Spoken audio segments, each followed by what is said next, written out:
हीरा music present गाय DJ Umesh Sukhipur बाजार। नाचल तू छोड़ रात भर खतिया जो भर खतिया जो भर खतिया नाचल तू छोड़ रात भर खतिया जो हमके खियाऊ और तू ले खा जो दया यह बता तोरा हई हफला से रे नचला परे कदे माला माल लगे अबला परे पटना ले मिली तोरा नचला परे नचला परे नचला परे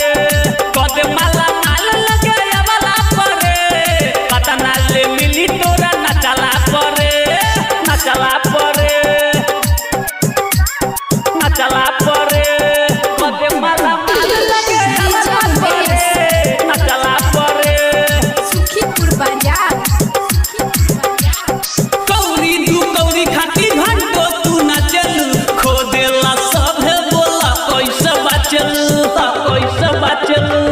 कैसे रे छमिया कौरी दू कौरी खाती घंटो तू न चलू खो देला सब बोला कैसे बचल कैसे बचल गबगाई कैसे रोजे धावला परे कदे माला माल लगे वाला परे कतना ले मिली बोला नचला परे नचला परे नचला परे कदे माला माल लगे वाला परे कतना ले मिली तोरा नचला परे नचला परे नचला परे कदे माला माल लगे वाला परे नचला परे सुखीपुर बाजार। जवना पहाड़ देखी मन पगलाइल जय विकास तो पे बाटे लसियाइल बाटे लसियाइल बाटे लसियाइल जवना पहाड़ देखी मन लसियाइल ओ मदीवाना देखी मन पगलाइल होता खुद घूसी जब तोरा मरला परे कदे माला माल लगे वाला परे कतना ले मिली बोला नचला परे